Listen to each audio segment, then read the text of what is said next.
Bonjour à tous. On se retrouve pour un nouveau concept, au cœur de l'occulte. Si ça vous plaît, ça reviendra de temps en temps sur la chaîne. Dans cette série de vidéos, on va se concentrer sur des témoignages et des histoires terrifiantes sur la vie de personnalités du monde occulte. Aujourd'hui, je vais vous emmener en Russie et je vais vous raconter non pas une, mais deux histoires. Et cette fois, il ne s'agit pas d'histoires de personnes comme vous et moi, mais de deux sorcières russes qui exercent toujours leurs pratiques terrifiantes à l'heure où je vous parle.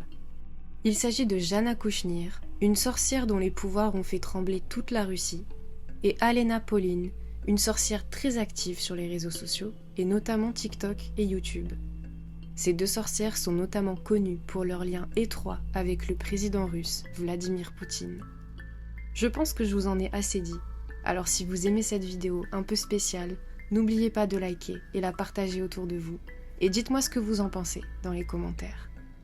Installez-vous confortablement, et c'est parti pour deux nouvelles histoires terrifiantes.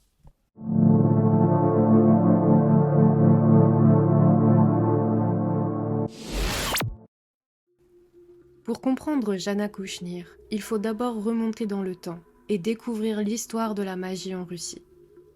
La Russie a toujours eu une relation spéciale avec la magie.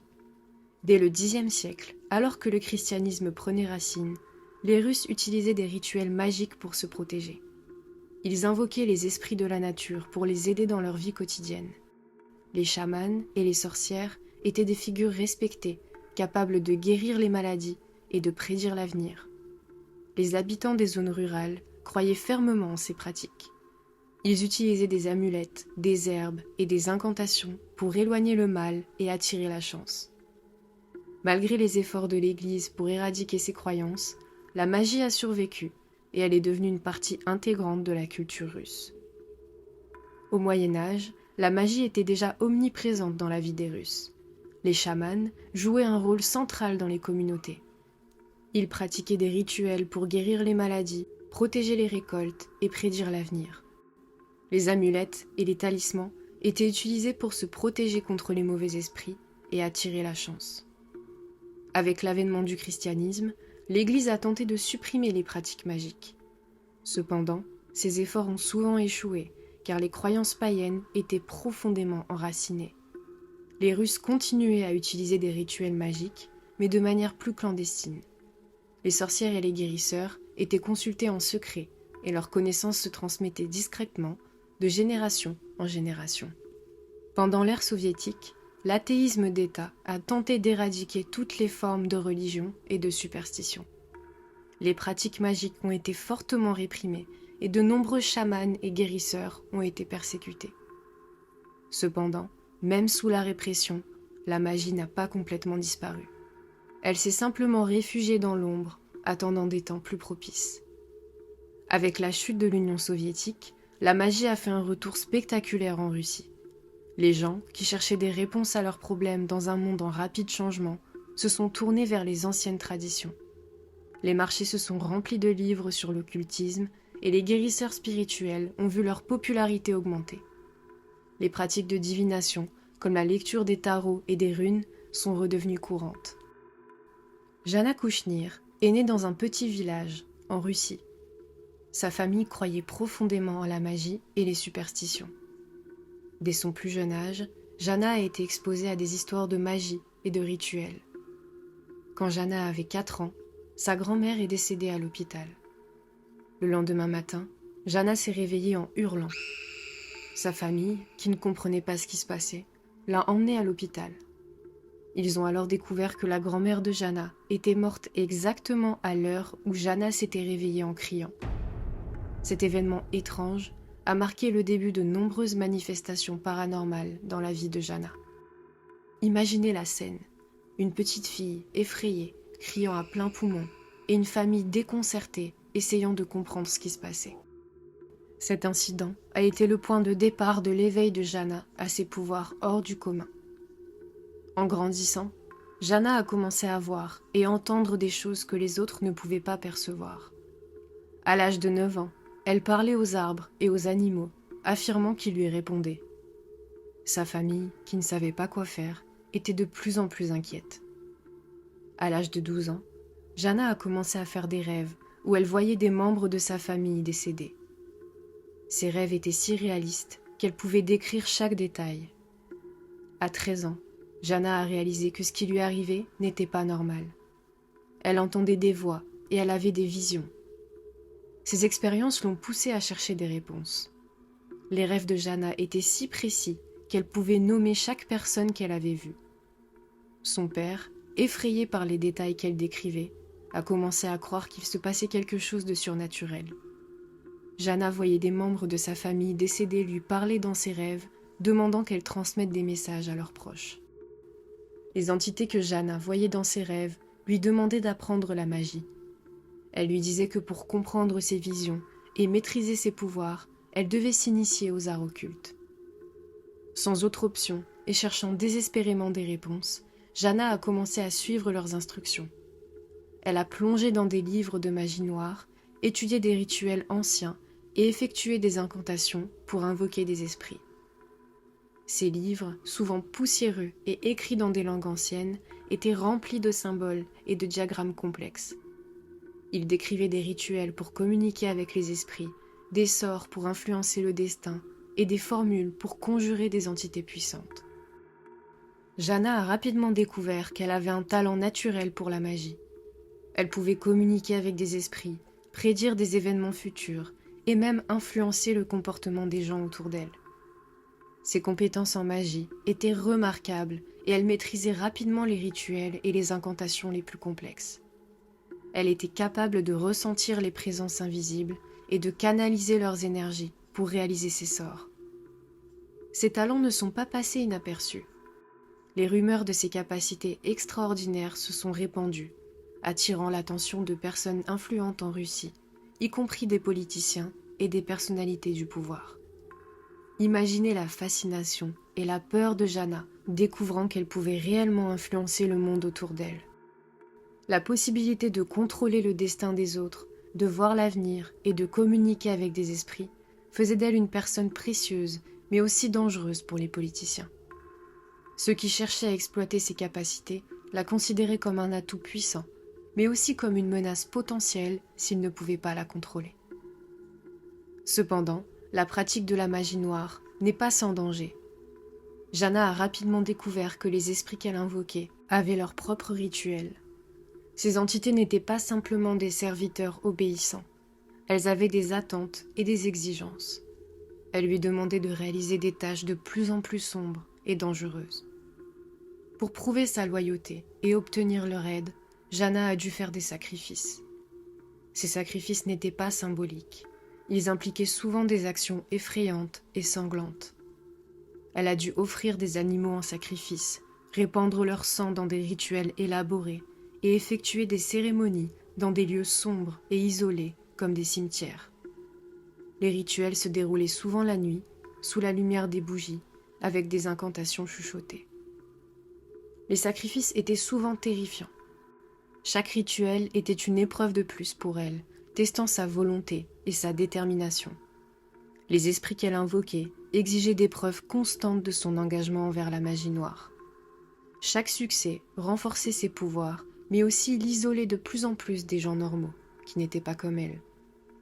Sa vie devenait de plus en plus secrète, marquée par des nuits sans sommeil, des rituels dangereux et des visions effrayantes. Les voisins, et même certains membres de sa famille, la regardaient avec un mélange de peur et de fascination.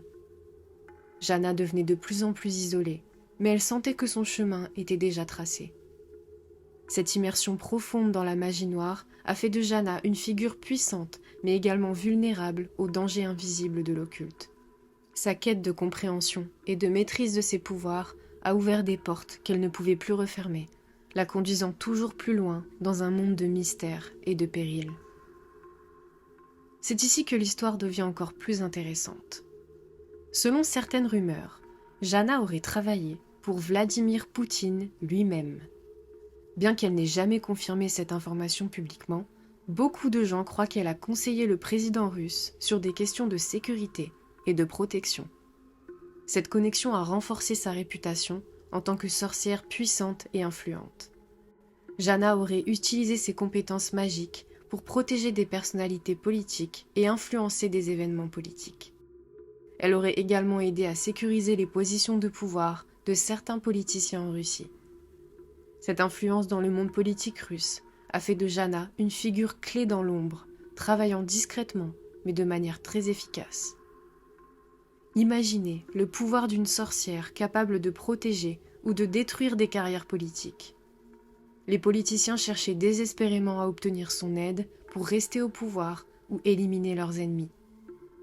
Jana, avec ses talents uniques, pouvait offrir une sorte de protection mystique, un avantage invisible mais potentiellement décisif dans le monde de la politique russe.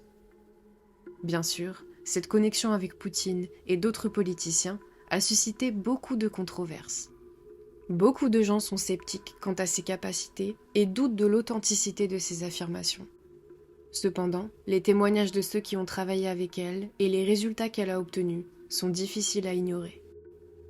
Les sceptiques affirment que Jana utilise simplement la peur et la superstition pour manipuler les gens. Ils pensent que ses soi-disant pouvoirs ne sont qu'un moyen de contrôler et d'intimider ceux qui croient en elle. Pourtant, les résultats qu'elle obtient sont souvent si précis qu'ils sont difficiles à expliquer autrement. Certains politiciens ont témoigné de l'efficacité de ces rituels de protection, affirmant que grâce à elle, ils ont échappé à des scandales et à des tentatives d'assassinat. Jana elle-même reste mystérieuse, évitant les projecteurs et ne laissant que peu de traces publiques de ses activités. Sa discrétion alimente les spéculations et renforce l'aura de mystère qui l'entoure. Dans le cercle restreint des initiés, elle est respectée et crainte à la fois, une figure énigmatique dont l'influence s'étend bien au-delà des limites du visible. L'une des déclarations les plus controversées de Jana est qu'elle ne peut pas influencer les musulmans pratiquants avec sa magie. Elle a expliqué que les musulmans qui prient régulièrement et récitent leurs prières sont protégés de ces sorts. Cette révélation a suscité beaucoup de discussions sur le pouvoir de la foi contre la magie noire. Jana a dit que ceux qui boivent beaucoup d'alcool ou prennent des drogues sont plus faciles à influencer. Selon elle, ces personnes sont déjà affaiblies spirituellement, ce qui les rend plus vulnérables à la magie. En revanche, les musulmans pratiquants, qui prient régulièrement, sont protégés par une sorte de bouclier spirituel qui empêche les sorts de fonctionner. Imaginez la surprise des gens en entendant ça. Jana semblait reconnaître une force plus grande que la magie elle-même, la foi. Elle a raconté que chaque fois qu'elle essayait de lancer un sort sur une personne qui priait beaucoup, elle sentait comme une résistance, comme une barrière invisible qui empêchait son pouvoir de fonctionner. Cette déclaration a provoqué de vives réactions, tant parmi les croyants que les sceptiques. Certains ont vu ça comme une confirmation de la puissance de la foi, tandis que d'autres pensaient que Jana essayait de se donner une image de sorcière respectueuse des croyances religieuses. Les discussions ont enflammé les réseaux sociaux et les forums, chacun donnant son avis sur la question. La foi peut-elle vraiment protéger contre la magie noire ? Cette question est restée au cœur des débats. Les sceptiques ont dit qu'il n'y avait pas de preuves solides pour soutenir ce que Jana disait et ont pensé qu'elle essayait peut-être de manipuler l'opinion publique. Cependant, ces déclarations ont ouvert un dialogue important sur le rôle de la foi et de la spiritualité dans la protection contre les forces du mal. Que l'on y croit ou non, les mots de Jana ont certainement marqué un tournant et ont fait réfléchir beaucoup de gens sur la puissance de leurs croyances. Jana est connue pour ses rituels et ses invocations d'esprit. Elle utilise souvent des objets personnels, des photos et des cheveux de ses clients pour réaliser ses sorts. Les rituels ont lieu la nuit, dans des endroits isolés comme des cimetières ou des forêts pour être tranquille. Imaginez Jana, seule dans un cimetière, entourée de bougies et d'objets mystiques, récitant des incantations anciennes. Le silence de la nuit est seulement interrompu par le murmure de ses paroles magiques et le souffle du vent. Les sacrifices d'animaux et les offrandes font partie de ces pratiques. Elle pense que ces sacrifices sont nécessaires pour apaiser les esprits et obtenir leur aide. Les offrandes peuvent être des fruits, des fleurs, des objets de valeur ou des animaux vivants. Ces moments sont souvent remplis de tension et de peur. Jana doit faire très attention à chaque détail pour ne pas provoquer la colère des esprits qu'elle invoque. Les rituels doivent être exécutés parfaitement pour garantir l'efficacité et éviter tout danger. En plus de ces rituels, Jana fabrique aussi des protections et des amulettes pour ses clients. Ces objets sont censés protéger contre les sorts, les malédictions et les influences négatives. Ils sont faits de matériaux naturels et chargés d'énergie magique lors de leurs rituels spéciaux. Chaque amulette est unique et créée pour répondre aux besoins spécifiques de chaque client. Jana utilise des pierres précieuses, des herbes et des symboles sacrés pour fabriquer ces objets de protection. Les amulettes sont souvent portées autour du cou ou gardées dans des endroits spécifiques pour assurer une protection constante. Les clients de Jana viennent de tous les horizons, cherchant à se protéger des influences négatives ou à obtenir de l'aide pour leurs problèmes personnels. Grâce à ces pratiques, Jana a gagné une réputation de personne puissante, capable de changer le destin de ceux qui viennent la voir. L'histoire de Jana Kouchnir est un mélange de mystère, de peur et de pouvoir. Bien que beaucoup de gens restent sceptiques quant à ses capacités, son influence en Russie est indéniable. Elle continue de vivre discrètement, perfectionnant ses compétences magiques et offrant ses services à ceux qui peuvent se le permettre. Jana Kouchnir est une figure complexe et effrayante. Il est indéniable que Jana a laissé une marque indélébile sur la culture et la société russe. Que pensez-vous de l'histoire de Jana Kouchnir? Est-ce que vous y croyez ou est-ce que vous êtes sceptique? Mettez pause à la vidéo et dites-moi ce que vous en pensez dans les commentaires avant qu'on passe à l'histoire suivante.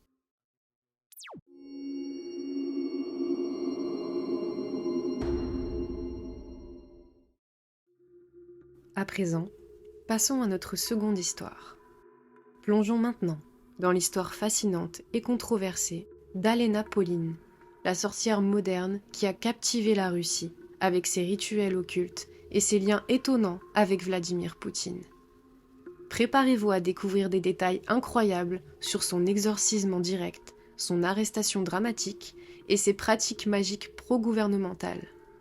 Accrochez-vous, ça va être intense. Commençons par le commencement.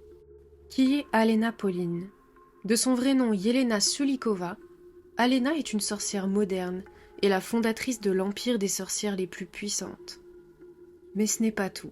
En plus de vendre des articles ésotériques et de proposer des cours de magie, elle a également attiré l'attention pour ses rituels occultes soutenant Vladimir Poutine. En 2019, Alena a organisé un congrès des sorcières où elle et un groupe de femmes vêtues de noir ont exécuté des sorts pour renforcer la puissance de la Russie et soutenir Poutine. Cet événement a attiré l'attention des médias et a suscité à la fois fascination et moquerie. Alena a déclaré que le but de ces rituels était de faire grandir la Russie et de la rendre encore plus puissante, et de guider Poutine dans ses décisions. Alena a également initié des cercles de pouvoir, des sortes de rassemblements où des sorcières ou des magiciens unissent leurs forces pour canaliser des énergies positives vers Poutine et le gouvernement russe. Ces événements sont souvent accompagnés de chants, d'incantations et de l'utilisation de divers objets rituels. L'empire des sorcières les plus puissantes, fondé par Alena en 2015, est bien plus qu'une simple organisation ésotérique. C'est une communauté internationale dédiée à la magie et à la sorcellerie. L'Empire propose une gamme impressionnante de services et de produits, allant des cours de magie à la vente de matériel rituel. Sur leur site web, on peut trouver des tambourins, des masques, des pierres et des figurines de divinités païennes, ainsi que des bouteilles de sorcières, des bougies et des ingrédients pour potions. L'Empire des sorcières les plus puissantes organise également des événements, tels que des cercles de pouvoir et des rituels publics attirant des pratiquants de tout le pays et même de l'étranger. Mais ce qui a vraiment choqué le public, c'est son exorcisme en direct. En effet, en plus de ses activités occultes traditionnelles, Alena est très active sur les réseaux sociaux, notamment sur YouTube et TikTok. Sur YouTube, Alena Pauline partage régulièrement des vidéos où elle réalise des rituels, explique des concepts de magie et offre des conseils spirituels à ses abonnés. Sa chaîne, qui compte aujourd'hui plus de 500 000 abonnés, est une plateforme où elle démontre ses compétences en sorcellerie et partage ses connaissances ésotériques. Alena effectue divers rituels en direct, allant de la purification spirituelle à des sorts de protection. Ces vidéos attirent beaucoup d'attention en raison de leur nature spectaculaire et mystique. Elle publie également des tutoriels sur la réalisation de rituels simples que ses abonnés peuvent faire chez eux. Ces vidéos incluent des instructions détaillées sur l'utilisation d'objets magiques comme des bougies, des herbes et des cristaux. Alena partage aussi des histoires personnelles sur son parcours en tant que sorcière, y compris des anecdotes sur des rituels réussis et des défis qu'elle a rencontrés. Pendant un de ses lives sur YouTube, Alena a exécuté un rituel de protection pour un de ses abonnés, en direct. Ce qui a rendu ce live particulièrement mémorable, c'est qu'au cours du rituel, des objets ont commencé à bouger de manière inexplicable en arrière-plan, suscitant à la fois fascination et peur chez les spectateurs. Certains ont même affirmé avoir ressenti des phénomènes paranormaux chez eux pendant le live. Sur TikTok, Alena Pauline adapte son contenu pour un format plus court et plus dynamique. Elle utilise cette plateforme pour atteindre un public plus jeune et plus large, partageant des vidéos courtes et percutantes sur divers aspects de la magie et de la sorcellerie. Alena publie des vidéos de 15 à 60 secondes où elle exécute des rituels rapides, comme des sorts de chance ou des charmes de protection. Elle donne également des astuces et des conseils quotidiens sur comment attirer des énergies positives et se protéger des influences négatives. Elle démystifie des idées fausses courantes sur la sorcellerie et explique les vérités, selon elle évidemment, qui se cachent derrière certaines superstitions populaires. Dans une vidéo TikTok devenue virale, Alena a montré comment fabriquer une bouteille de sorcière, un objet de protection populaire. Pendant la vidéo, un bruit soudain et inexplicable a été capté par la caméra, provoquant une vague de réactions parmi les spectateurs. Beaucoup ont interprété ça comme un signe de l'efficacité immédiate du rituel, ajoutant une aura de mystère et d'authenticité à son contenu. En 2019, lors d'un live sur YouTube, Alena a exorcisé une femme prétendument possédée par un esprit malveillant. En utilisant des incantations et des objets rituels, elle a montré au monde entier ses compétences occultes. Ce moment a attiré des milliers de spectateurs, certains fascinés, d'autres sceptiques. Cet exorcisme a non seulement renforcé sa réputation, mais a également mis en lumière les pratiques ésotériques en Russie. Cependant, son histoire ne s'arrête pas là. Les activités en ligne d'Alena Pauline ont attiré une grande attention médiatique, la propulsant au rang de célébrité dans le domaine de la sorcellerie. Ces vidéos sont souvent sujettes à débats et discussions, certains les voyant comme des démonstrations authentiques de pouvoir occulte, tandis que d'autres restent sceptiques et critiquent l'aspect spectaculaire de ces rituels.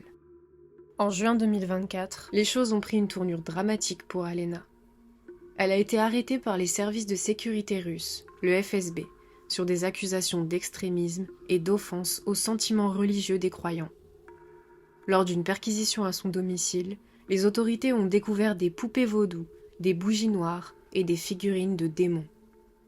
Elle est accusée d'avoir distribué de la littérature extrémiste et d'avoir publié des vidéos incitant à la violence contre le clergé de l'Église orthodoxe russe. Ces accusations peuvent lui valoir jusqu'à 7 ans de prison. Lors de son procès, la situation a pris une tournure encore plus dramatique. Alena a dû être sortie de la salle sur une civière après un malaise, nécessitant l'intervention d'un médecin. Cette scène choquante a été largement médiatisée et a ajouté une nouvelle dimension à son histoire déjà tumultueuse. Mais ce n'est pas tout. Alena Pauline a également été impliquée dans le soutien aux forces russes dans le conflit en Ukraine. Elle a fourni un soutien psychologique aux soldats russes et à leurs familles. Une des anecdotes les plus controversées est qu'Alena Pauline a signé des projectiles destinés à être utilisés dans le conflit en Ukraine. Cette action symbolique visait à impliquer des énergies spirituelles dans le soutien aux forces russes, selon elle. Mais elle a été largement critiquée et a ajouté à la polémique entourant ses activités. Son soutien actif à Poutine et aux forces militaires russes a ajouté une dimension controversée à son profil, faisant d'elle une figure à la fois influente et controversée en Russie. Et les anecdotes ne manquent pas. Autre fait intéressant, en 2019, Alena a dû affronter un député russe, Vitaly Milonov, qui voulait interdire les activités des magiciens et des sorciers.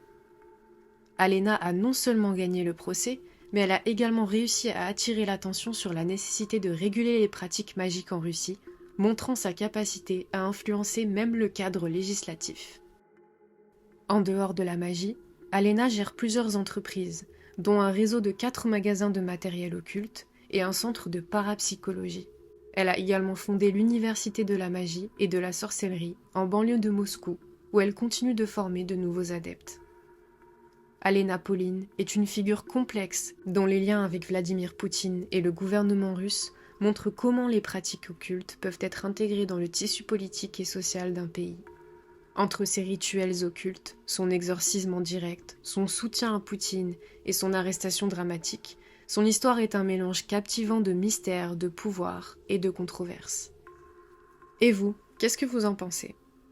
Dites-moi en commentaire si vous avez aimé ces histoires, et surtout, ne faites jamais ce genre de choses, comme je vous le dis toujours, ne reproduisez en aucun cas les pratiques de ces sorcières, et ne vous mêlez jamais au monde occulte. N'oubliez pas de liker la vidéo et de la partager autour de vous. Abonnez-vous à la chaîne pour ne pas manquer les prochaines vidéos où nous explorerons d'autres histoires fascinantes et mystérieuses. J'ai hâte de lire ce que vous en pensez. Merci à tous d'avoir regardé cette vidéo et je vous dis à très bientôt pour une nouvelle histoire terrifiante.